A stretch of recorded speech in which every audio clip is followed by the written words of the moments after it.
ఫిలిప్పీయులకు రాసిన పత్రిక గనక మనం చూస్తే 2వ అధ్యాయం స్టార్టింగ్లో చూడండి. కావున క్రీస్తునందు ఏ హెచ్చరిక అయినను అనే మాట మాట్లాడుతున్నాడు. కావున అనేటువంటి మాట అక్కడ ఉపయోగిస్తూ ఉన్నాడు. అంటే దేర్ఫోర్ అంటే ముందు మనం మాట్లాడుకున్నాం కొన్ని విషయాలు, అవి ఆ విధంగా ఉన్నాయి కాబట్టి అని మిగిలిన విషయాలని చెప్తా ఉన్నాడు. ఏంటి ముందు మాట్లాడుకున్న విషయాలు అంటే, క్రీస్తునందు విశ్వాసం ఉంచడం మాత్రమే కాక ఆయన పక్షము శ్రమ పడుటయు ఆయన పక్షమున మీకు అనుగ్రహింపబడెను అన్నాడు. దాని ముందు ఏలయనగా మీరు నాయందు చూచినట్టు నాయందు ఉన్నదని మీరిప్పుడు వినుచున్నట్టు పోరాటము మీకును కలిగి ఉన్నందున అన్నాడు కదా. కాన్ఫ్లిక్ట్ మీకుంది. తర్వాత మీరు విశ్వాసంను మీరు ఓన్ చేసుకున్నప్పుడు మీరు కాన్ఫ్లిక్ట్ని కూడా ఓన్ చేసుకుంటారు. శ్రమ పడట కూడా మీకు అనుగ్రహింపబడింది. యేసుక్రీస్తులో నీకు విశ్వాసం ఉంది అని చెప్తున్నావు అని అంటే, యేసుక్రీస్తులో శ్రమ పడడానికి, పౌలు కలిగి ఉన్నటువంటి పోరాటం కలిగి ఉండడానికి నేను సిద్ధంగా ఉన్నాను అని చెప్పడమే. యేసయ్య మీద విశ్వాసం ఉంచు అని ఎవరైనా అంటే దాని అర్థం ఏంటి అని అంటే, యేసుక్రీస్తు కోసం శ్రమ పడట మేలు అని భావించు. పౌలుకు కలిగిన పోరాటము నేను కూడా కలిగి ఉండడం మంచిదే అని భావించు, ఒప్పుకో అనే అర్థం. అలా ఒప్పుకోగలిగితే మనస్ఫూర్తిగా నువ్వు రక్షింపబడినట్టు. అదే నిజమైన విశ్వాసం. విశ్వాసం ఉంచిన వాడు రక్షింపబడతాడు కదా. విశ్వాసం ఉంచిన వాడు నీతిమంతులుగా తీర్చబడతాడు. అందుకని చాలా స్పష్టంగా, ఎంత స్పష్టంగా పౌలు ఇక్కడ చెప్తున్నాడో చూడండి. క్రీస్తునందు విశ్వాసం ఉంచడం మాత్రమే కాక ఆయన పక్షమున శ్రమ పడుట ఆయన పక్షమున మీకు అనుగ్రహింపబడింది. విశ్వాసం ఉంచడం అంటే ఏదో నోటితో చెప్పేసి మనసులో అనుకుంటున్నానంటే అది విశ్వాసం అవ్వదు. విశ్వాసం నా సొంతమైంది అనుకున్నటువంటి విశ్వాసం చెప్పుకుంటున్నటువంటి మీరు ఇంకోటి కూడా చెప్పుకోవాలి, ఆయన పక్షమున పోరాటము కూడా నా సొంతమైందని చెప్పుకోవాలి. అప్పుడే మీరు విశ్వాసులు. అదే విశ్వాసం. విశ్వాసం అలాగనే బయటకు వస్తుంది, విశ్వాసం అలాగనే బయటకు కనిపిస్తుంది అని అక్కడ పౌలు చెప్తా ఉన్నాడు.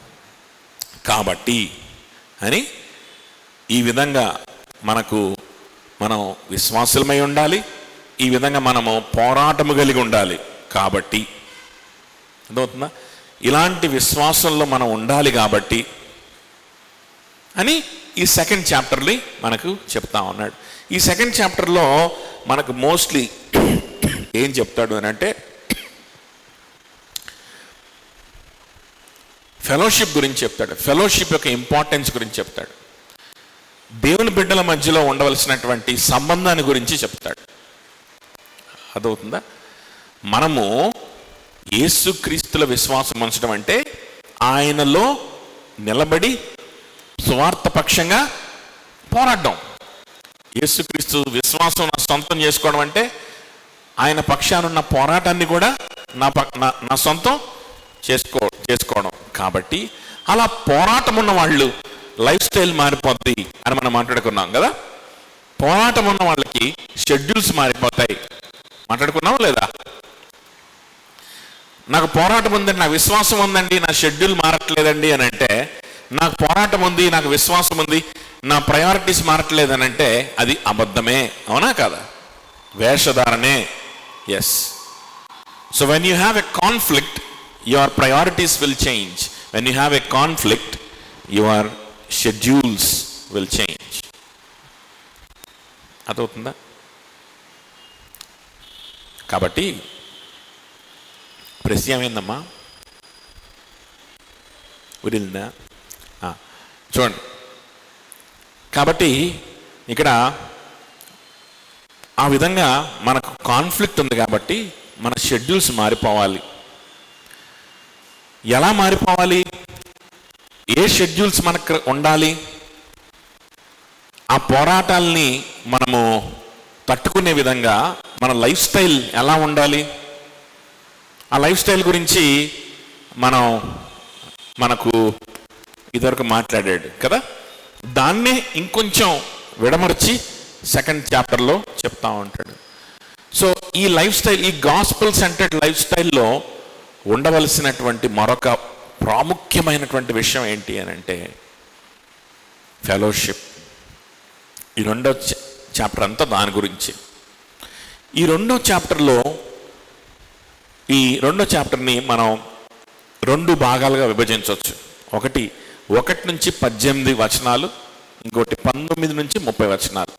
1 నుంచి 18 వచనాలు ఒక భాగం, 19 నుంచి 30 వచనాలు మరొక భాగం. 1 నుంచి 18 వచనాల్లో సిలువని మోసుకొని ఆయన్ని వెంబడించడం గురించి మనకు క్లారిటీ ఇచ్చేస్తాడు. సిలువని మోసుకొని ఆయన్ని వెంబడించడాన్ని గురించి, క్రాస్ బేరింగ్ అదవుతుందా? క్రాస్ బేరింగ్ అంటే ఏంటి, సిలువని మోసుకొని ఆయన్ని వెంబడించడం అంటే ఏంటి అనేటువంటి విషయంలో మనకు క్లారిటీ ఇచ్చేస్తాడు. నన్ను వెంబడించగోరిన వాడు తను తాను ఉపేక్షించుకొని తనలో సిలువనెత్తుకొని నన్ను వెంబడించవలను అని ప్రభు చెప్పాడు కదా. మనం యోహాను సువార్తలో సండే మనం ఏం మాట్లాడుకుంటున్నామనంటే ఈ సిలువ మార్గం ఎలా ఉంటుందని ప్రభువే ముందుగా మనకు ఒక మాదిరి చూపించాడు. ఆ మాదిరిలో మనం ఏమేమి నేర్చుకుంటాం అనేది మనం మాట్లాడుకుంటున్నాం కదా. సో ఈ లెంట్ అనేటువంటి సీజన్లో చాలామంది శ్రమల దినాలు, యేసు ప్రభు శ్రమల్ని ధ్యానించాలి అని చెప్పి ఏదో ఆచారబద్ధంగా చేసేవాళ్ళు ఉంటారు, ఏదో మంచి జరుగుద్దని చేసేవాళ్ళు ఉంటారు, ఉపవాసాలు ఉండేవాళ్ళు, రకరకాల వ్యక్తులు ఉంటారు. కానీ సిలువను మోసుకోవడం అంటే ఏంటో తెలియకుండానే ఈ గుడ్ ఫ్రైడేని, ఈ లెంటల్ని, వీటన్నిటిని సెలబ్రేట్ చేసుకుంటున్నామంటే మనకు మించిన దౌర్భాగ్యులు ఇంకొకరు ఉండరు. మనకి మించిన దౌర్భాగ్యులు ఇంకొకరు ఉండరు. యేసుక్రీస్తు మనకంటే ముందుగా ఆ సిలువ మార్గంలో ముందుకెళ్ళాడు, శ్రమలను అనుభవిస్తూ ముందుకెళ్ళాడు. ప్యాషన్ అంటారు కదా, మూవీ కూడా ప్యాషన్ ఆఫ్ క్రైస్ట్ అన్న మూవీ తీశారు. ఎందుకు అనంటే అది ఆ మూవీ రచయిత రాసినటువంటి పదం కాదు, అది చరిత్ర, అంటే సంఘ చరిత్రలో, విశ్వాసుల చరిత్రలో ఆ యేసుక్రీస్తు ప్రభువారు ఆ పొందిన ఆ శ్రమలు ఏవైతే ఉన్నాయో, ఆయన అప్పగించబడిన దగ్గర నుంచి ఆయన సిలువ వేయబడిన దాకా, లేకపోతే దానికంటే ముందు అప్పగించబడిన దగ్గర నుంచి కాదు, ఆయన యెరూషలేములోకి ఎంటర్ అయిన దగ్గర నుంచి సిలువ వేయబడిన దాకా ఏదైతే ఉందో దాన్ని ప్యాషన్ డేస్ అంటారు, ప్యాషన్ వీక్ అంటారు. అర్థమవుతుందా? తన ప్రియ శిష్యుడైనటువంటి వాళ్ళల్లో ఒక శిష్యుడు ఆయన విడిచిపెట్టి వెళ్ళిపోవడం, మళ్ళీ అదే శిష్యుడు వచ్చి ఆయన్ని అప్పగించడం, మిగిలిన శిష్యులు ఆయన చెప్పేది అర్థం చేసుకోలేకపోవడం,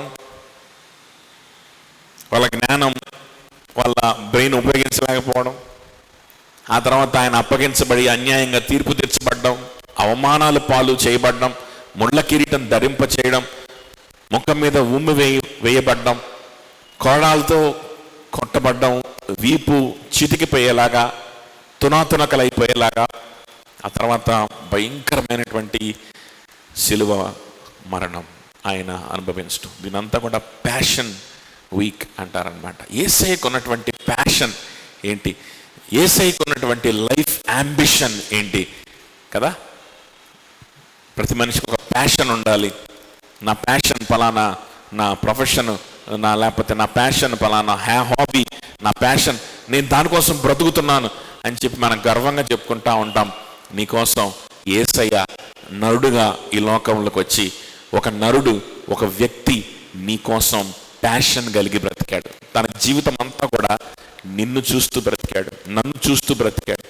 తన సిలువలో భయంకరమైన మరణాన్ని, హింసని, నిన్ను, నన్ను, నీ ముఖాన్ని, నా ముఖాన్ని చూసి నా మీదకి ఆ శిక్ష వస్తే మనం తట్టుకోలేమని ఆయన భరించాడు. That was his passion.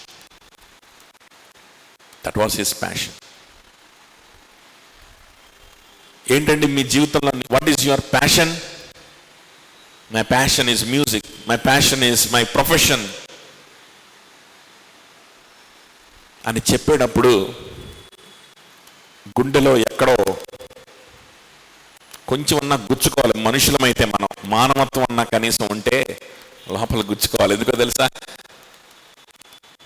పలానా విషయం అదే నా ప్యాషన్ అని నేను చెప్తున్నానే, కానీ నన్నే ప్యాషన్గా పెట్టుకొని బ్రతికాడు ఒక ఆయన. ఆయన సిలువలో మరణించాడు నా కోసం. ఆయన ఎందుకు అవ్వకూడదు నా ప్యాషన్? ఆయన రాజు, ఆయన సృష్టికర్త, ఆయన పరిశుద్ధుడు, ఆయన సర్వశక్తిమంతుడు అయ్యుండి నన్ను, what is your passion Jesus? Why are you going through all this being a righteous man on this earth? భూమి మీద నీ వంటి పరిశుద్ధుడు లేడు, నీ వంటి నీతిమంతుడు లేడు. అన్యాయమైన తీర్పుకు నిన్ను అప్పగించుకొని ఈ అవమానాన్ని కూడా నువ్వు ఎందుకు వెళ్తున్నావు? ఇంత శ్రమ గుండా ఎందుకు వెళ్తున్నావు? వాట్ ఈస్ యువర్ ప్యాషన్ అని అంటే నీ పేరు నా పేరు చెప్తాడు. గుర్తుపెట్టుకోండి. My church is my passion. My believers are my passion. Each and every one of them. For them I am going through all this. అదవుతుందా? నీ పేరు చెప్తాడు. What is your passion? Why can't it be Jesus who loved you? Why can't your life ambition be Jesus? Why can't your life's goal be Jesus? Why can't your lifestyle be around that man who died for you, being a king? కాబట్టి ఆయన ఆ సిలువ మార్గం గుండా వెళ్తూ మనకు కొన్ని మాదిరులు చూపించాడు, కొన్ని మాదిరి చూపించాడు. అయ్యా, నువ్వే నా ప్యాషన్. నువ్వు వెళ్ళిన మార్గంలో నీ వెంట నేను నడుస్తాను.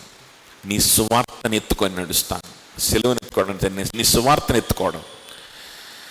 సిలువను ఎత్తుకోవడం అంటే నీకున్న ప్యాషన్ని, నీకున్న హాబీస్ని, నీకున్నటువంటి చదువుని, నీకున్న ప్రొఫెషన్ ఎత్తుకోవడం అనేది దిక్కుమాలినోడు ఎవరన్నా చెప్తే వాడిని నా దగ్గరికి తీసుకొని రండి, నేను వాడికి ఈ వాక్యం చూపిస్తాను. అర్థమవుతుందా? యేసయ్య నీ కోసం, ఒక వ్యక్తి కోసం పుట్టబోయి, ఒక వ్యక్తి కోసం నువ్వు చేసే పాపాలని ఎరిగి, నేను చేసే పాపాలని ఎరిగి, నా మీదకు రావాల్సిన శిక్షను ఎరిగి, నా శిక్ష కోసం ఆయన జీవితంలో ప్రతి నిమిషాన్ని ఆయన జీవించి, ఆయన 33.5 సంవత్సరాల యవన జీవితాన్ని నా కోసం నీ కోసం దారపోశాడు. You and me were his passion. ఆయన ప్రొఫెషన్ కాదు, ఆయన హాబీస్ కాదు, ఆయనకున్నటువంటి డబ్బు కాదు, ఆయనకున్నటువంటి ఏది కూడా కాదు. ఆయన రాజు అయ్యుండి ఆ సింహాసనాన్ని విడిచిపెట్టుకోకూడని భాగ్యమని ఎంచుకొనక విడిచిపెట్టుకొని వచ్చిన వ్యక్తి. ఏంటి ఆయన ప్యాషన్? ఏ ప్యాషన్తో బ్రతికాడు ఆయన జీవితం అంతా అంటే నువ్వు నేనే. ప్రభు చూపించిన మాదిరి అదైతే, మనమేమో సిలువనెత్తుకొని, నీ సిలువనెత్తుకొని నన్ను వెంబడించమంటే ఆబ్వియస్గా దాని ఇంటర్ప్రిటేషన్ ఏంటి? దాని అర్థం ఏంటి? ఈ సిలువ సువార్తని ప్రకటించడానికి, ఇంకా ఎంతమంది కోసం నేను మరణించానో వాళ్ళందరికీ కూడా ఈ సువార్త అందడానికి, ఈ సువార్తను వాళ్ళకి అందజేసే వారధుల్లాగా, బ్రిడ్జెస్ లాగా నా ఈ శ్రమను సంపూర్ణము చేయండి. పౌలు భాష. పౌలు అంటాడు, యేసు క్రీస్తు పడిన శ్రమల్లో కొదువైన వాటిని నా శరీరం అందు నేను సంపూర్ణము చేస్తున్నాను అంటున్నాడు. అదవుతుందా? అంటే కొదువు అవలా, ఆయన శ్రమ పూర్తిగా మన పాపానికి కావాల్సిందంతా ఆయన భరించాడు. కానీ దాన్ని నశించిపోయేటువంటి వారికి అందజేసేటువంటి ఆ వారధులుగా, బ్రిడ్జ్లుగా మనం ఉండాలి. ఆ గ్యాప్ని సంపూర్ణం చేయాలని ఆయన ఉద్దేశం. అర్థమవుతుందా? తను తగ్గించుకొని, ఉపేక్షించుకొని, తన సిలువను ఎత్తుకొని నన్ను వెంబడించాలండి. ఇది కాదా దాని అర్థం? ఇంగిత జ్ఞానంతో ఆలోచించండి. దానికి మాదిరి ప్రభువే మనకు చూపించాడు తన జీవితం ద్వారా. అయితే ఇక్కడ పౌలు ఆ మాదిరిలో మనం ఎలా నడవాలో, మనం ఎలా నడవచ్చో మనకు ఒక మంచి ఎగ్జాంపుల్ని ఫిలిప్పీ సంఘాన్ని చూపిస్తూ పరిశుద్ధాత్మ దేవుడు పౌలు చేత రాయించాడు. అదే మనం 1 నుంచి 18 వర్సెస్లో చూస్తాం. క్రాస్ బేరింగ్ గురించి చూస్తాం. 19 to 30 వర్సెస్లో మనం చూసేది ఏంటి అని అంటే,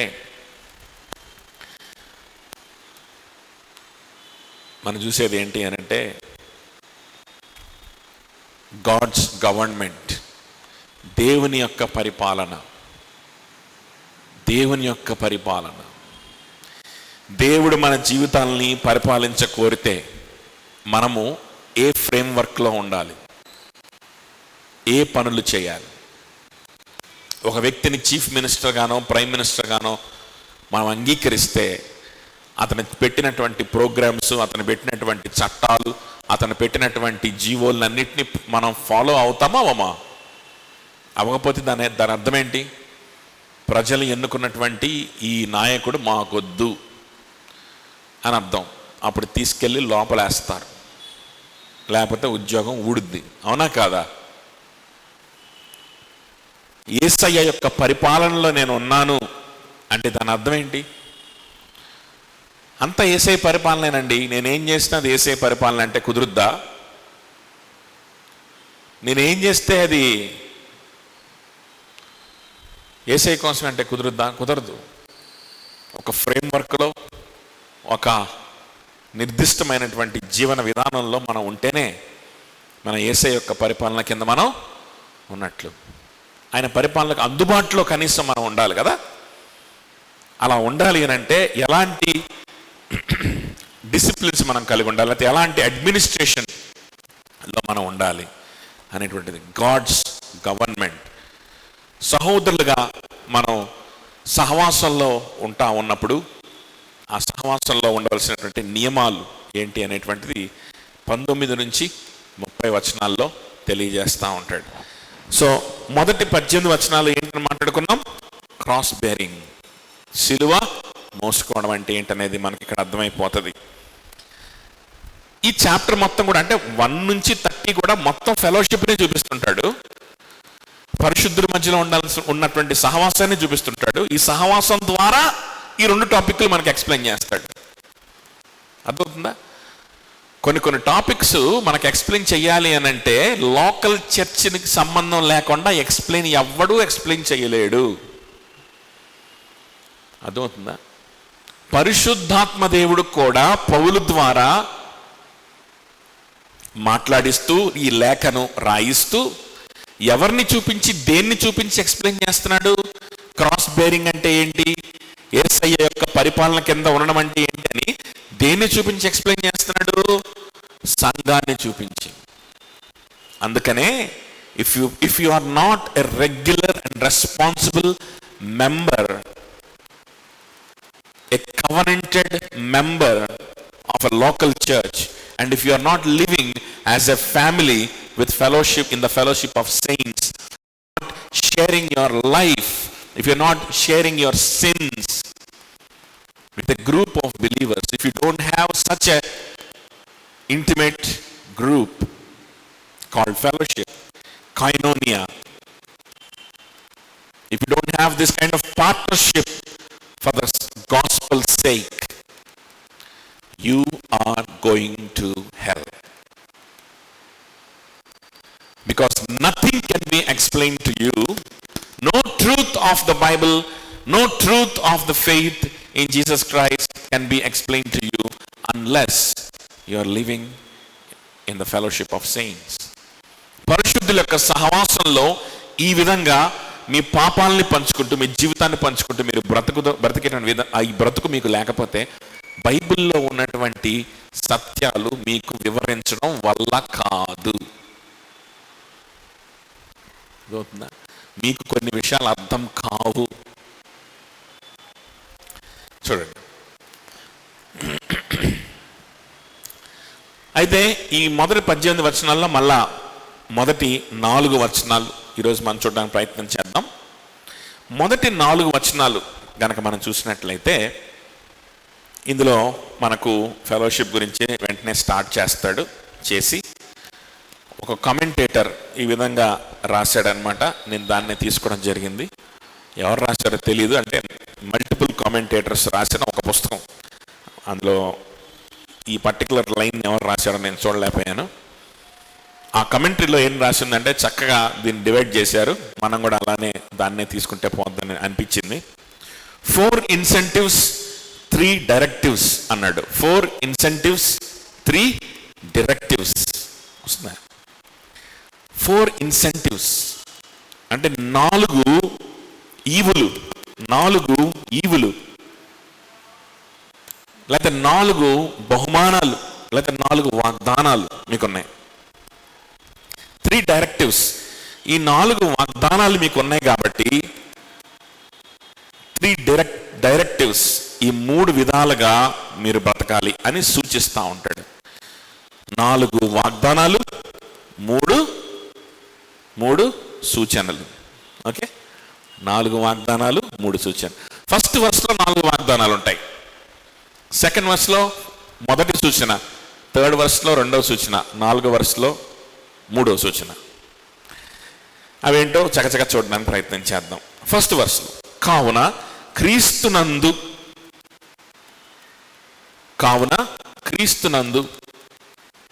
మనకు కాన్ఫ్లిక్ట్ ఉంది కాబట్టి, ఈ కాన్ఫ్లిక్ట్లో బ్రతకాలి కాబట్టి, క్రీస్తునందు ఏ హెచ్చరికైనను, ప్రేమ వలన ఆదరణ అయినను, ఆత్మీయ సహవాసమైనను, ఏ దయారసమైనను, వాత్సల్యమైనను ఉన్న ఎడలా,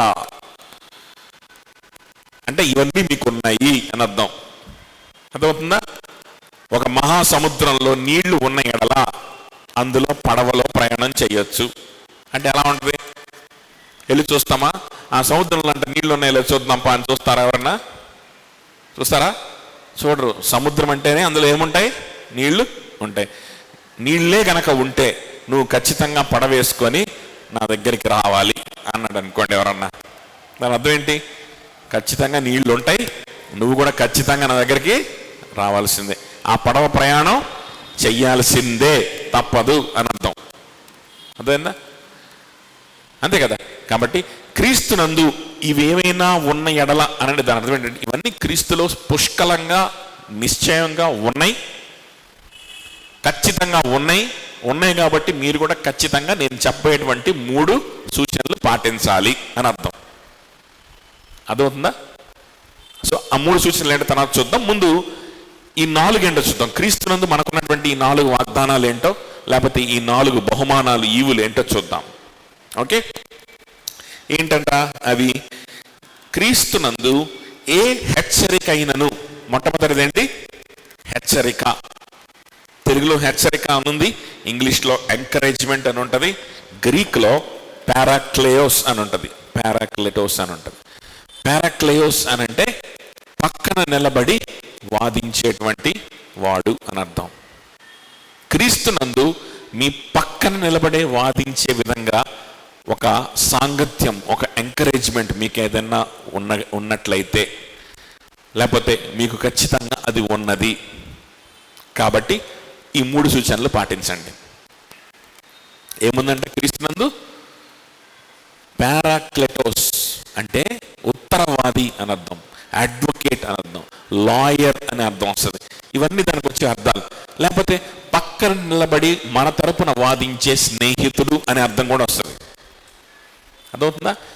మన తరపున మనం వాదించుకోలేని, పోరాడలేని పరిస్థితిలో ఉన్నప్పుడు పక్కన నిలబడి మన తరపున స్వరమెత్తి వాదించి పోరాడేటువంటి స్నేహితుడు అని అర్థం. అలాంటి స్నేహితులు మన పక్కన ఉంటే, అలాంటి స్నేహితులు మన భుజాన్ని తడుతూ ఉంటే మనకు కలిగేదేంటి? ఎంకరేజ్మెంట్ కదా. అందుకని ఇంగ్లీష్లో ఎంకరేజ్మెంట్ అని రాశారు, ఆర్ కంఫర్ట్ అని రాశారు, ఆదరణ అని రాశారు. అర్థమవుతుందా? సో ఎక్కడుందంట ఇది? మనకి క్రీస్తునందు ఉందంట. క్రీస్తు యేసు కోసం బ్రతకడానికి ఆయనకి జీవితాన్ని ఇచ్చేసి ఆయన పట్ల ప్యాషన్ కలిగి మనం ముందుకెళ్తూ ఉన్నవారమైతే, Christ Jesus is my passion of my life. ఏంటి నీ passion? Christ is my passion. I'm a doctor, this is my profession. I will use this profession for the needful people. I will use this profession for my food, for my earning, and I will live for my passion, which is Jesus Christ. Jesus is my passion.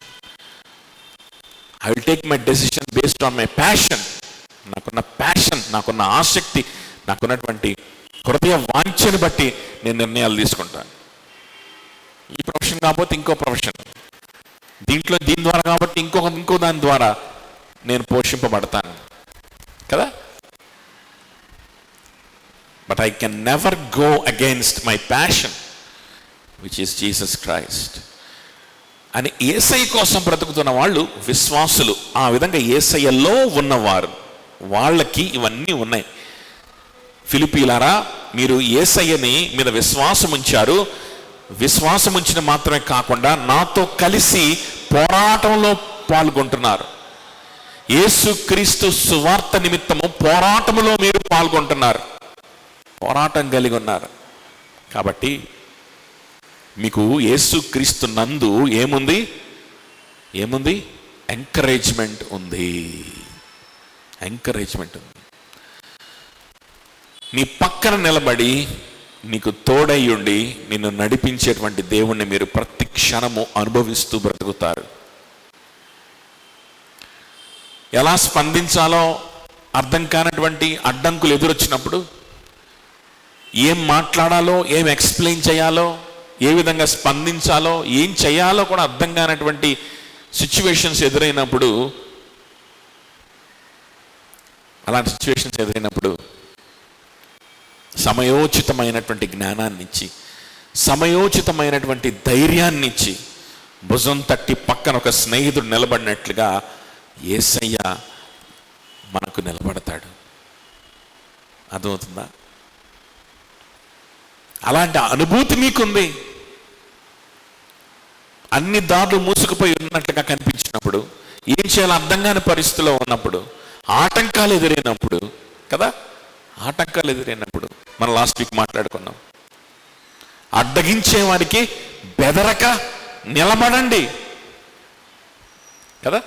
అలా అడ్డగించేవాడు బెదిరించడానికి సిద్ధపడినప్పుడు వాడి బెదిరింపులను చూసి ఏం చెప్పాలి, ఏం వాదించాలో కూడా అర్థం కావట్లా, ఏం చెయ్యాలో కూడా అర్థం కాని పరిస్థితిలో మౌనముగా ఉండిపోవలసిన పరిస్థితిలో మనం ఉన్నప్పుడు యేసయ్యే మనకు తోడై ఉంటాడు. యేసయ్యే మనకు ధైర్యాన్ని ఇచ్చి, ఎంకరేజ్మెంట్నిచ్చి మనకు తోడై ఉంటాడు. ఒక్కోసారి ఏం మాట్లాడలేకపోవచ్చు, ఒక్కోసారి ఎదురు తిరగలేకపోవచ్చు, కానీ లొంగన మాత్రం లొంగిపోవడానికి మనము సిద్ధపడం. లొంగిపోవడం మాత్రం జీవితంలో ఉండదు, విశ్వాస జీవితంలో. అర్థమవుతుందా? మనుషులకి సమాధానం చెప్పలేకపోవచ్చు, ఎదురుగా మాట్లాడలేకపోవచ్చు, పోరాడలేకపోవచ్చు, కానీ లొంగిపోవడం మాత్రం జీవితంలో జరగదు. ఏంట్రా, ఎవరున్నారు వీడితోటి ఎవరున్నారు, వీడి పక్కన ఎవరున్నారు, వీడు ఒంటరిగా ఉన్నాడే, వీడి పక్కన ఎవరిని చూసుకొని ఇంత ధైర్యంగా నిల్చున్నాడు, మాటలు కూడా మాట్లాడలేకపోతున్నాడు, వాదన కూడా చేయలేకపోతున్నాడు, కానీ నిర్ణయాన్ని మాత్రం మార్చుకోవట్లేదు, కానీ యేసయ్య కోసం బ్రతకడం మాత్రం ఆపట్లేదు, ప్రభుకి జీవితాన్ని ఇవ్వడం మాత్రం ఏమాత్రం కాంప్రమైజ్ అవ్వట్లేదు. ఎవరున్నాడు వీడితోటి అనిపిస్తుంది అన్నమాట చూసేవాడికి. ఎవరిని చూసుకొని అంటారు కదా, ఎవరిని చూసుకొని అంటారు కదా.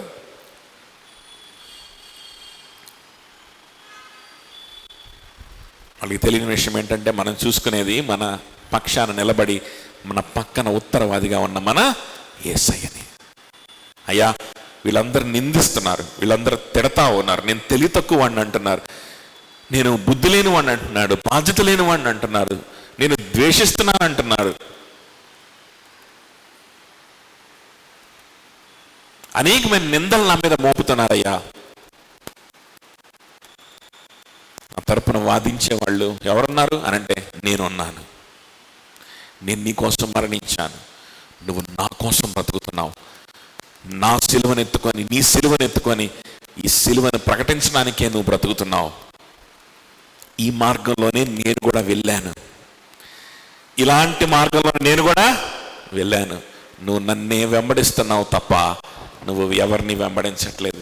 కాబట్టి నువ్వు నిబ్బరంగా ఉండు, నీ విశ్వాసానికి కర్తను, దాన్ని కొనసాగించేవాడిని నేనే, నన్ను చూసుకో. నీకు తీర్పు తీర్చేటువంటి న్యాయాధిపతిని నేను, వాళ్ళు కాదు. నీకు నిత్య జీవం ఇవ్వాలా, నరకం ఇవ్వాలా తేల్చేది నేను, వాళ్ళు కాదు. నీకు, నీతో పాటు నీ చుట్టుపక్కల ఉన్న వారందరికీ, భూప్రపంచం మొత్తానికి తీర్పు తీర్చేది నేను. నేనే నీ పక్షాన నిలబడ్డాను. మన పక్షాన నిలబడే లాయర్ ఎవరో తెలుసా? చీఫ్ జస్టిసే మనకు లాయర్గా వచ్చి నిలబడతాడంట. అర్థమవుతుందా? చీఫ్ జస్టిస్ ఆఫ్ ఇండియా కాదు, chief justice of universe. Chief justice of creation. అర్థమవుతుందా? ఆయనే నీకు లాయర్గా నీ పక్కన నిలబడితే ఇక మనకి తిరిగి ఏమైనా ఉంటుందా? మనం పడిపోతామా? మనం లొంగిపోతామా? అంత గొప్ప భాగ్యం మీకుందయ్యా. అంత గొప్ప భాగ్యము యేసయ్యలో మీకుంది కదా. మీకుంది కాబట్టి నేను చెప్పిన 3 పాటించండి అని చెప్తున్నాడు పౌలు. Okay, next. క్రీస్తునందు హెచ్చరిక అయినను, ప్రేమ వలన ఆదరణ అయినను. ప్రేమ వలన ఆదరణ, love, comfort that comes from God's love. దేవుని ప్రేమ వలన కలిగేటువంటి ఆదరణ. యేసయ్యలో దేవుని ప్రేమ వలన నీకు ఆదరణ ఉందా? ఒకవేళ ఉంటే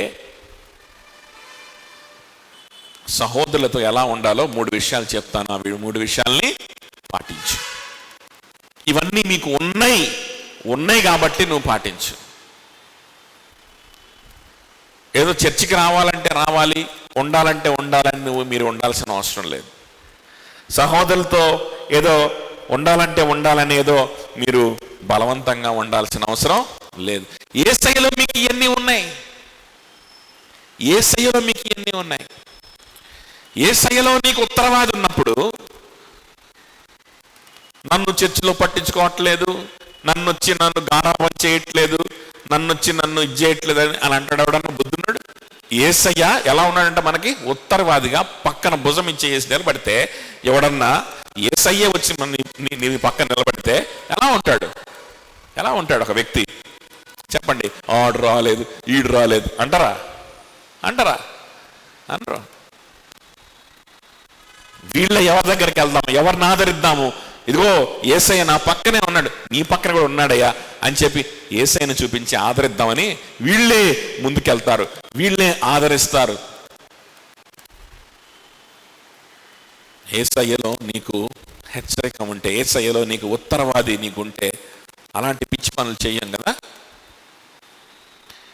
యేసయ్యలో నీకు ప్రేమ ఆదరణ ఉంటే, ఎవడో నిన్ను ప్రేమించలేదు, ఎవడో నిన్ను పట్టించుకోవట్లేదని ఎవడన్నా ఆలోచన చేస్తాడా? ఎవరు ఆలోచన చేయరు. అందుకని ఆ 3 చేయండి అంటాడు. ఆ మూడిట్లో ఒకటేంటో తెలుసా? మీ కార్యములే కాకుండా మీ పొరుగువాని కార్యములను మీరు చూడాలి అంటా ఉంటాడు అనమాట. ఆ మూడిట్లో అది ఉంది. అర్థమవుతుందా? సో ప్రేమ అనంటే దేవుడు యేసయ్య ద్వారా మనకు కలిగేటువంటి ప్రేమ.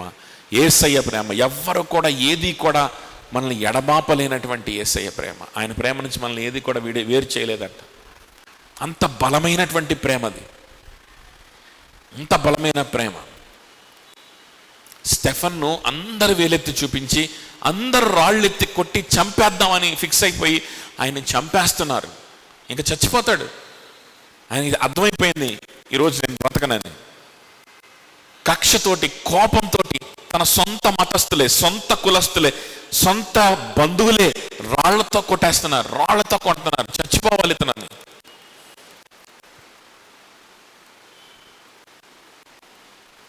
పెద్ద పెద్ద రాళ్లతో తల మీద కొడతా ఉంటారు, త్వరగా చచ్చిపోవాలని చెప్పి పెద్ద పెద్ద రాళ్ళు విసురుతూ ఉంటారు.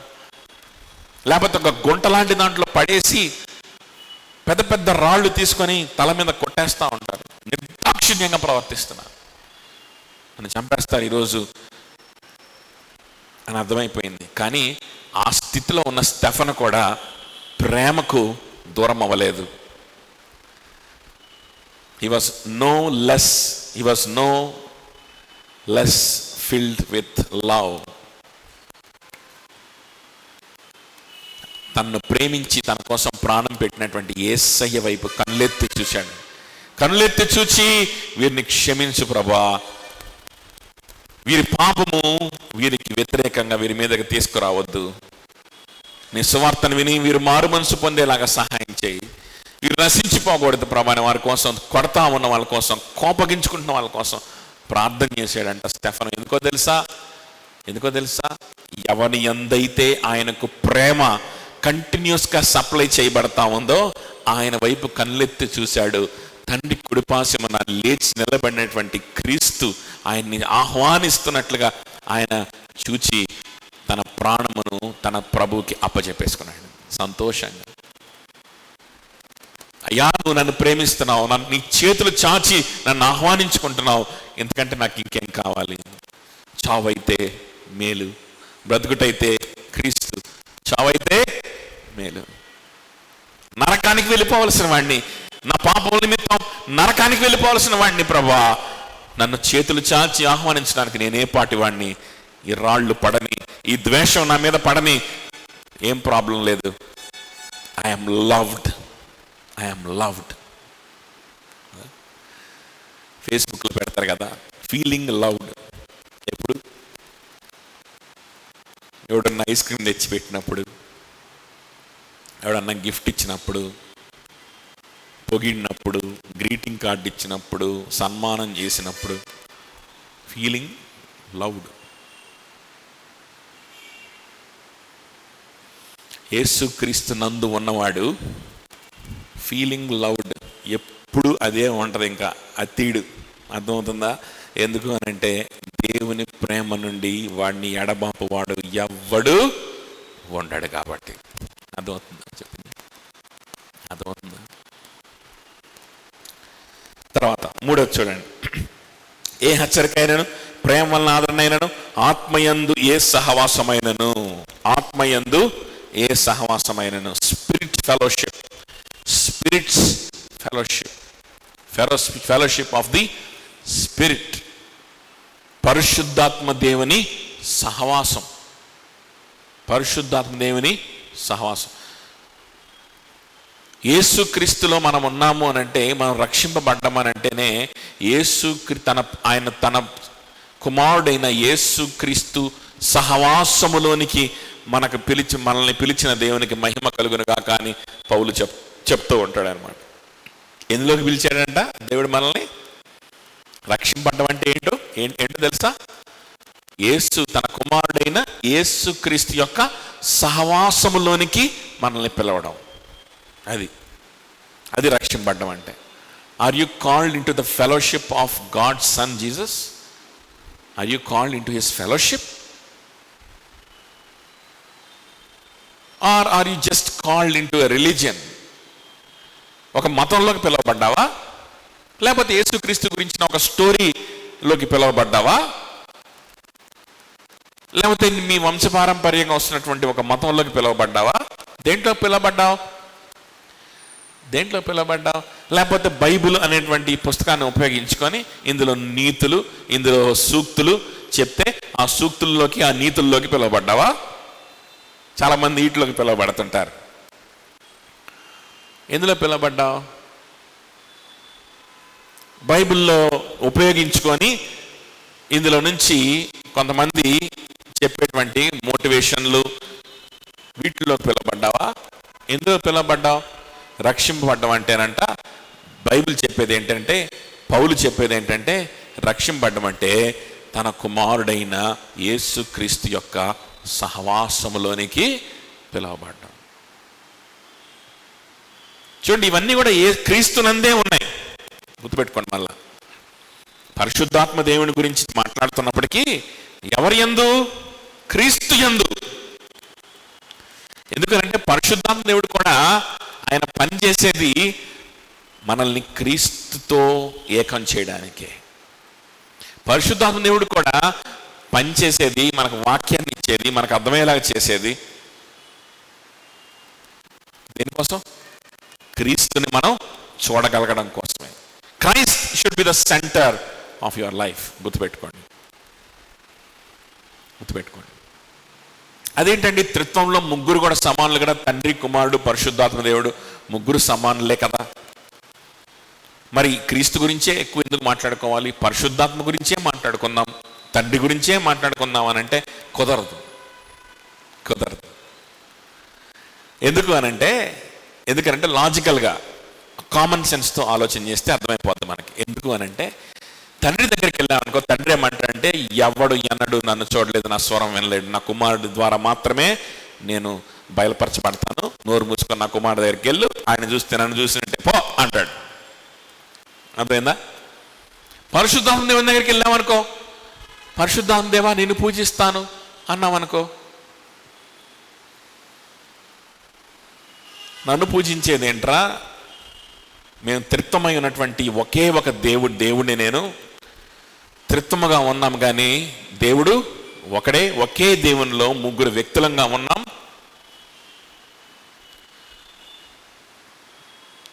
ఈ దేవునితో నువ్వు సహవాసం కలిగి ఉండాలి అని అంటే, ఈ దేవునికి నువ్వు ఆరాధికుడిగా ఉండాలి అని అంటే నువ్వు పరిశుద్ధుడివై ఉండాలి. నువ్వు పరిశుద్ధుడివా? కాదు కదా. నువ్వు నీతిమంతుడివా? కాదు కదా. మరి నువ్వు దేవునికి స్నేహితుడిగా ఎలా ఉంటావు? దేవుని ఆరాధన చేస్తావు, దేవుని ఉగ్రతకు నువ్వు పాత్రుడివి అంటాడు పరిశుద్ధాత్మ దేవుడు. నిజమే పరిశుద్ధాత్మ దేవా, నేను ఉగ్రతకు పాత్రుడిని, మరి నేనేం చెయ్యాలి అని అంటే, ఏం చేసేది ఏంట్రా, ఇంతలో బైబిల్ ఇచ్చాను కదా నేను, ఈ బైబిల్ మొత్తం మీద దానికే కదా సొల్యూషన్ ఇచ్చాను. ఎవరు దానికి సొల్యూషను? యేసయ్యా. వెళ్ళి ఆయన దగ్గరికి, ఆయన నీ కోసం సిలువలో ఏం చేశాడో చూడు, ఆయన్ని ప్రేమించు, ఆయన కోసం బ్రతుకు, ఆయన సువార్తను ప్రకటించడానికి నీ జీవితాన్ని ఇవ్వు, ఆయన శరీరమైన సంఘంలో భాగంగా ఉండు, ఆయన్ని నమ్మి ఆయన కోసం బ్రతుకుతున్న ప్రజలతో కలిసి బ్రతుకు. నేను నీ తోడై ఉండి ఆయన గురించే నీకు ఆలోచనలు ఇస్తాను, ఆయన్ని నీకు ఇంకా స్పష్టంగా తెలియజేస్తూ ఉంటాను, పోరా అని చెప్పి ఆయన తరివేస్తాడు. సో ఇక్కడ ఎవరి దగ్గరికి వెళ్ళినా ఆఖరికి మనం వచ్చేది ఎవరి దగ్గర, రావాల్సిన ఎవరి దగ్గరికి? యేసుక్రీస్తు ప్రభు దగ్గరికే. ముగ్గురు సమానులు అయినప్పటికీ కూడా యేసుక్రీస్తులోనే మన పాపానికి క్షమాపణ ఉంది కాబట్టి ఆయన కోసం మనం బ్రతకాలి. ఆయన కోసం బ్రతకడానికి నిర్ణయించుకున్నప్పుడు ముగ్గురు కూడా మనకు సహాయపడుతూ మనల్ని ముందుకు తీసుకెళ్ళాలి. అందుకనే చూడండి, ఈ ఫిలిప్పీలు రాసిన పత్రిక, ఒక్క పత్రికలోనే, ఈ పత్రికలో పరిశుద్ధాత్మ దేవుడి గురించి ఆయన నామము ఎన్నిసార్లు రాయబడిందో తెలుసా? ఎన్నిసార్లు రాయబడిందో తెలుసా? ఈ ఫిలిప్పీలు రాసిన పత్రికలో ఒకసారి. అది ఇక్కడే. యేసు క్రీస్తు అనే పదం, యేసు అనే పదం కానీ క్రీస్తు అనే పదం కానీ ఎన్నిసార్లు రాయబడిందో తెలుసా? 56 సార్లు రాయబడింది. ఎన్నిసార్లు? దేవునిలో ఉన్న సంతోషాన్ని గురించి వివరించేటప్పుడు పౌలు ఒక ప్రాక్టికల్గా ప్రభువులో ఉన్న సంతోషాన్ని నువ్వు అనుభవించాలి అని మనకు వివరిస్తా ఉన్నప్పుడు యేసుక్రీస్తు నామం 56 సార్లు వచ్చింది, గుర్తుపెట్టుకోండి. అదవుతుందా? కాబట్టి ఇవన్నీ క్రీస్తు నందు అన్న సంగతి మనకు మర్చిపోవద్దు. క్రీస్తు నందు మనకు ప్రేమ, పరిశుద్ధాత్మ దేవుని యొక్క సహవాసం, ఆయన మనతో సహవాసం చేసి మనం బైబిల్ తెరిచిన ప్రతిసారి యేసయ్యను చూడడానికి సహాయం చేసేది పరిశుద్ధాత్మ దేవుడే. అదవుతుందా? నీలో పరిశుద్ధాత్మ దేవుడు నివసిస్తున్నాడు. దానికి రుజువు ఏంటో తెలుసా? నువ్వు వాక్యం ధ్యానించిన ప్రతిసారి, నువ్వు ప్రార్థించిన ప్రతిసారి యేసయ్య ప్రేమని, యేసయ్య సిలువ నీకు అర్థమవుతుంది అని అంటే, ఎన్నిసార్లు ఆయన సిలువలో ఏం చేశాడో నువ్వు చదివినా, ఎన్నిసార్లు నువ్వు జ్ఞాపకం చేసుకున్నా, ఎన్నిసార్లు నువ్వు పాటలు పాడినా, ప్రతిసారి కూడా ఫ్రెష్గా నీకు ఉంటుంది, నాకు ఉంటుంది అని అంటే, నా జీవితంలో అయితే I'm telling it as you know as I experience it in my life. యేసయ్యను గురించి, యేసయ్యా నా కోసం నువ్వు జీవితాన్ని అర్పించావు, మకుటము ధరించిన మహారాజు అయి ఉండి నీ ప్రాణాన్ని నా కోసం త్యాగం చేశావని ఇందాక మనం పాట పాడుకున్నప్పుడు కూడా యేసయ్య సిలువలో నా కోసం ఏం చేశాడో కళ్ళకు కట్టినట్టుగా ఫ్రెష్గా నేను రక్షింపబడిన మొట్టమొదటి దినాన ఏ విధంగా ఆరాధన చేశానో అదే విధంగా ఆరాధన చేయడానికి దేవుడు అవకాశం ఇస్తాడు. పరిశుద్ధాత్మ దేవుడు చేసే పని అది. నాకైతే సాధ్యమా? మనకైతే సాధ్యమా? అది ఒక విషయాన్ని అన్నిసార్లు ఆలోచన చేస్తే బోరు కొట్టదు? కొట్టుద్దా లేదా? మానవ సహజం అది. కానీ ఇది కొట్టదు. ఎందుకో తెలుసా? లోపల పరిశుద్ధాత్మ దేవుడు నివసిస్తే ప్రతి దినము ఆయన్ని సంతోషిస్తావు, ఆయన ప్రేమను ఆస్వాదిస్తూనే ఉంటావు. అదవుతుంది చెప్పింది. That is what the holy spirit fellowship is.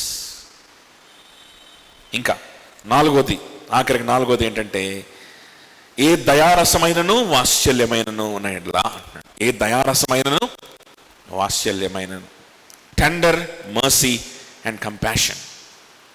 Tender mercies and compassion. అంతేనా? ఇంగ్లీష్లో ఏముంది? affection and sympathy or compassion, affection. దయారసము, వాత్సల్యం.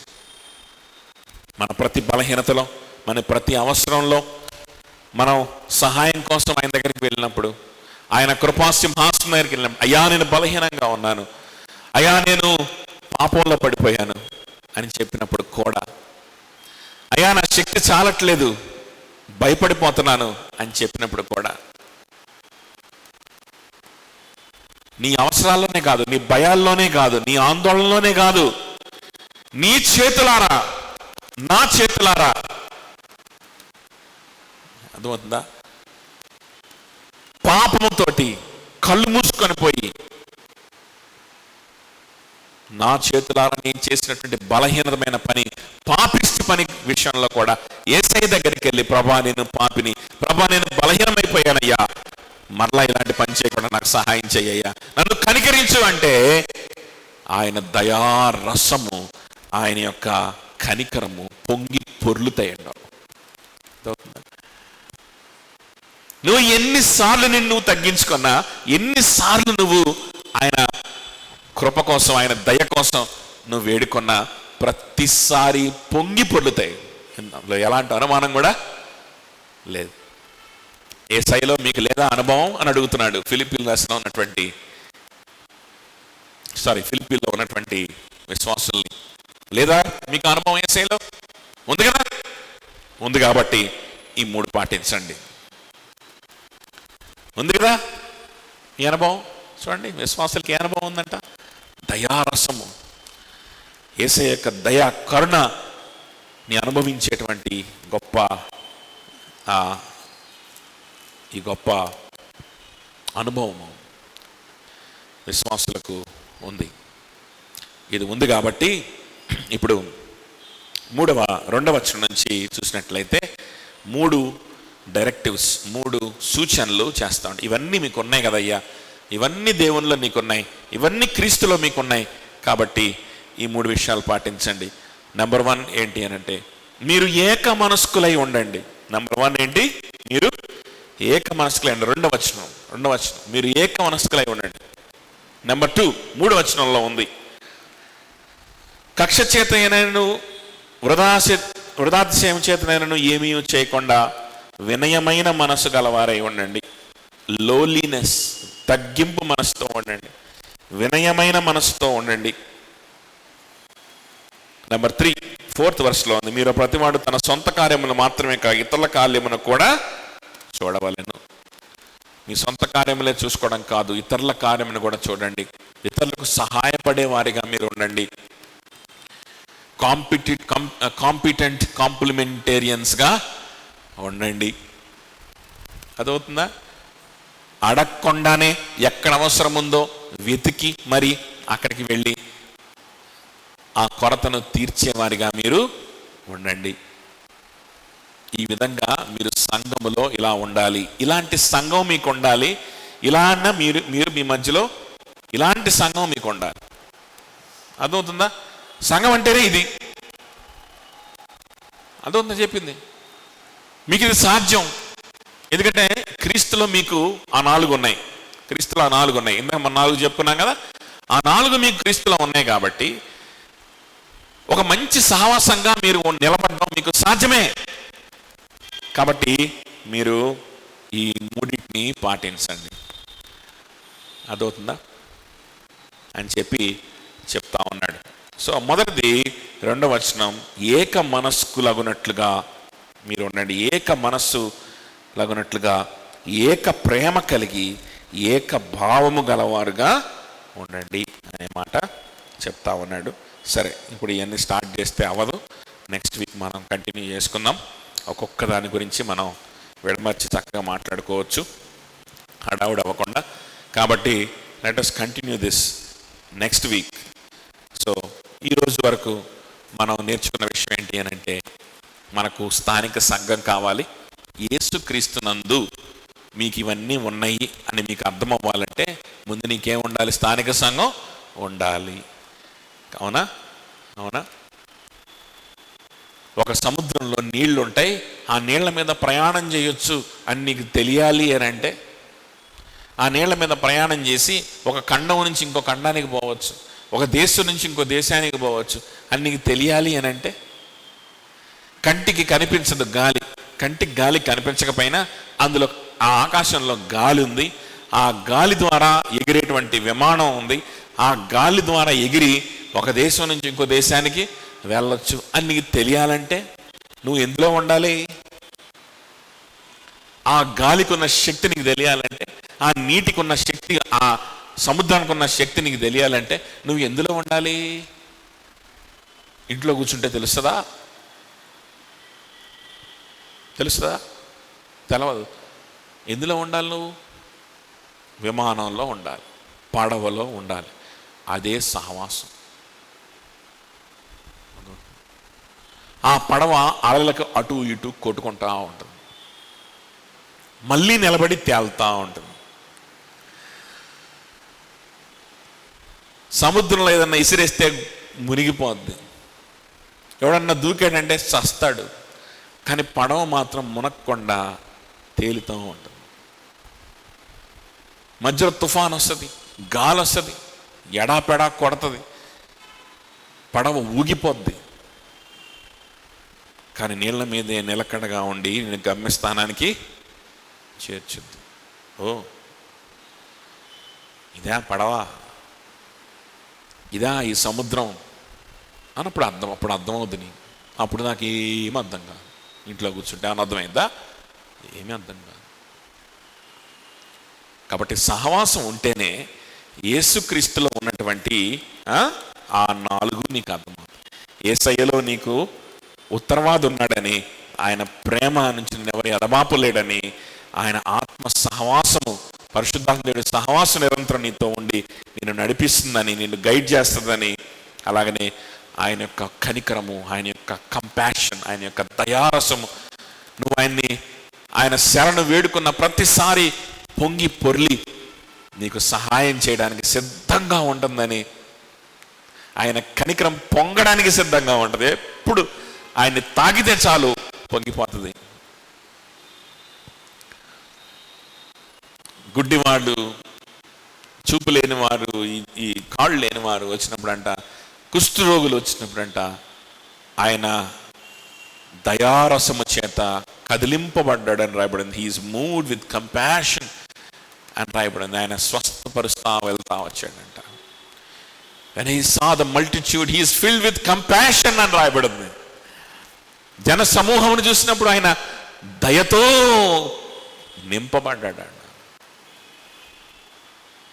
అయ్యా, నేను పాపిని, నేను పరలోక రాజ్యానికి వెళ్ళాలంటే ఏం చెయ్యాలి అని ఒక యవనస్తుడు వచ్చి అడిగితే,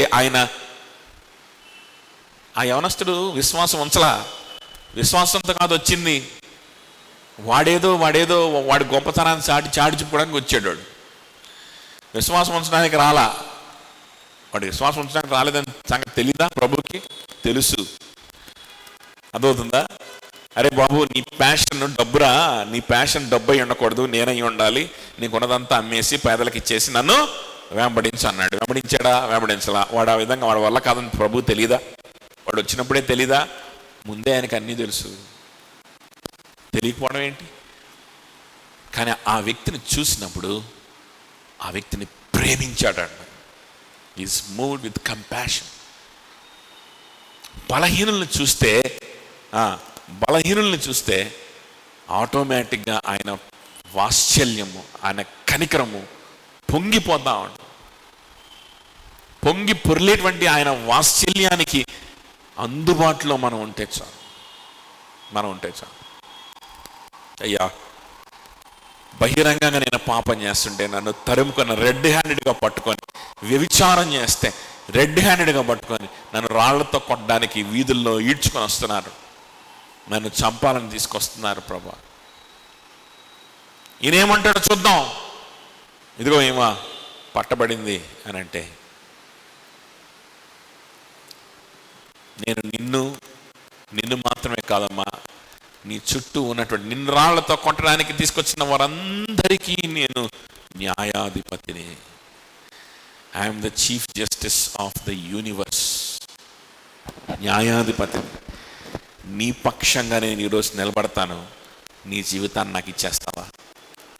నువ్వు మరలా పాపం చేయకుండా నీ మీద నేను కనికరం పడుతున్నాను. ఈ కనికరాన్ని ఉపయోగించుకొని నువ్వు నన్ను వెంబడించి నా కోసం బ్రతుకుతావా అని అంటే, ఆ రోజు నుంచి ఆమె యేసయ్య శిష్యురాలుగా మారింది. యేసయ్య సమాధి చేయబడి సమాధిలోంచి లేపబడిన దాకా కూడా ఆమె శిష్యులలోనే ఉన్నది. గుర్తుపెట్టుకోండి.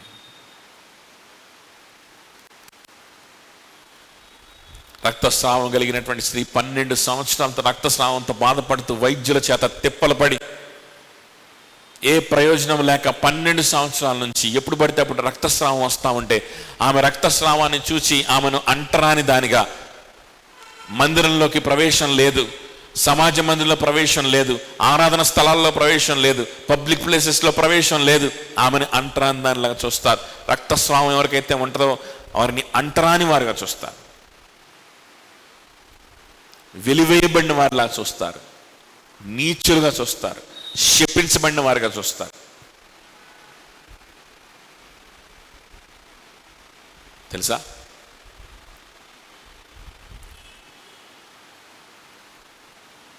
అటువంటి పరిస్థితి మన దేశంలో కూడా ఉంది. మన దేశంలో ఉంది. అక్కడ ఓపీలో కూర్చొని ఉంటే ఒక ఆమె వచ్చింది. ఒక ఆమె వచ్చి, పండగ ఉందంట డాక్టర్ గారు, మా తెలిసిన బిళ్ళలు కావాలంటుందండి. చెప్పుతో కొడతానని చెప్పా.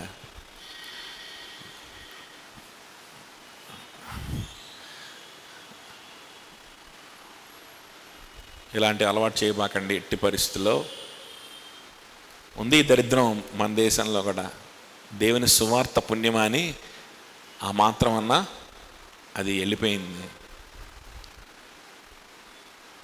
12 సంవత్సరాల నుంచి రక్తస్రావం కలిగి ఉంటే ఎంత భయంకరమైన వేదన అనుభవించి ఉంటుందో ఒకసారి ఆలోచించేయండి.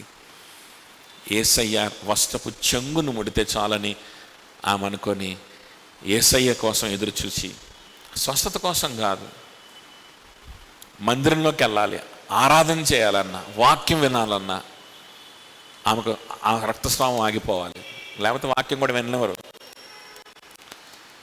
ప్రభా నన్ను కనికరించయ్యా అని ఆయన వస్త్రపు చెంగును ముడితే చాలనుకుంటే, ఆయన వస్త్రపు చెంగును ముట్టిన ఆ స్త్రీ పట్ల కూడా ఆయన కనికరము పొంగి పొర్లిపోయిందండి. అర్థమవుతుంది చెప్పింది. బందిపోటు దొంగ అయ్యండి, ఎంతమందిని చంపాడో తెలియదు, ఎంతమంది దొంగతనాలు చేశాడో తెలియదు, ఎంతమందిని అన్యాయం చేశాడో తెలియదు, ఎంత అక్రమమైన నికృష్టమైన పనులు చేశాడో తెలియదు. శిలువ మీద ఉన్నటువంటి దొంగ, అయ్యా నేను పాపిని, ఇది నాకు తగిన శిక్ష, ఇది నాకు తగిన శిక్ష, నీకు తగిన శిక్ష కాదు, నా నిమిత్తమే నువ్వు శిక్ష అనుభవిస్తున్నావు, నాకు అర్థమవుతుంది, నువ్వు గొర్రె పిల్లవు నువ్వే, మెస్సయ్యవు నువ్వే, నాకు అర్థమైపోయింది అయ్యా, నీ పరదేశంలో అడుగు పెట్టేటప్పుడు నన్ను జ్ఞాపకం చేసుకో అంటే నేడే నిశ్చయముగా నీవు కూడా నాతో పరదేశంలో ఉంటావు. ఈ కనికరము అనుభవిస్తున్నావా రోజువారీ జీవితంలో? ఈ 4 ఈవులు యేసయ్య నందు ఉన్నటువంటి ఇవన్నీ కూడా అనుభవిస్తున్నావా? అనుభవిస్తే సహవాసంలో ఉంటాం. అనుభవించాలి అని అంటే సహవాసంలో ఉండాలి అని కోరుకుంటాం. అర్థమవుతుందా? సహవాసంలో ఉండాలని యేసయ్య దేవుని బిడ్డల సహవాసంలో ఉండాలని, దేవుని బిడ్డలతో కలిసి దేవుని పనిలో ఉండాలని, యేసయ్య కోసం జీవించాలని నిర్ణయం తీసుకున్నవాడు ఇవి అనుభవించడు. ఇవి అనుభవించిన వాడు సహవాసంలో ఉండకుండా మానడు. 2 ఇంటర్లింక్ అయిపోయి ఉన్నాయి. అందుకే నేను రక్షింపబడ్డం అంటేనే సంఘంతో ఉండాలని నిర్ణయించుకోవడం. రక్షింపబడిన వ్యక్తి అయితే సంఘంతో ఖచ్చితంగా కలిసి ఉంటాం. ఖచ్చితంగా కలిసి ఉంటాం. సంఘంతో కలిసి ఉండలేకపోతున్నామనంటే, సంఘాన్ని ప్రేమించలేకపోతున్నామనంటే, సంఘం ద్వారా నాకేంటి ఉపయోగం అని ఆలోచిస్తున్నావు అనంటే, సంఘం ద్వారా నాకేంటి ఆదరణ అని ఆలోచిస్తున్నావు అనంటే, సంఘం ద్వారా నాకేంటి ఎంటర్టైన్మెంట్ అని ఆలోచిస్తున్నావు అనంటే, సంఘం ద్వారా నాకేంటి ఆపర్చునిటీస్ అని ఆలోచిస్తున్నావు అనంటే, ముందు ఈ 4 నీకు లేవు అని అర్థం. అదేందా? ఈ 4 లేవు. దేవునితో నీకు సంబంధం లేదు. దేవునితో ఎందుకు నీకు సంబంధం లేదు? దేవునితో సంబంధం కలిగి ఆయన సంఘములో నివసిస్తూ, దేవుని బిడ్డలతో కలిసి బ్రతుకుతూ, తగ్గించుకుంటూ, ఇతరుల గురించి ఆలోచిస్తూ, నా గురించి స్వార్థంగా ఆలోచించుకోకుండా, నన్నెవరు పట్టించుకోకపోయినా నేను యేసయ్య కోసం బ్రతుకుతూ, యేసయ్య సువార్త ప్రకటిస్తూ, నేను ఇతరులను ఆదరిస్తూ నేను ముందుకెళ్ళాలి అనే నిర్ణయమే లేదు. కాబట్టి అదేనా? ఆ నిర్ణయం ఉంటే ఈ కృపలుంటాయి. ఈ కృపలుంటే ఆ నిర్ణయానికి తగినట్లుగా సంఘంలోనే ఉంటాం. అర్థమైంది? చెప్పింది అర్థమవుతుందా? ఇక్కడ విశ్వాసులతో మాట్లాడుతున్నాడు. ఇదే విశ్వాసం. ఈ విశ్వాసంలో నువ్వు రావాలంటే ఏం చేయాలి? ఈ జీవితాన్ని నువ్వు యాక్సెప్ట్ చేయాలి. అంతే కదా. ఎక్కడుంది ఈ జీవితం?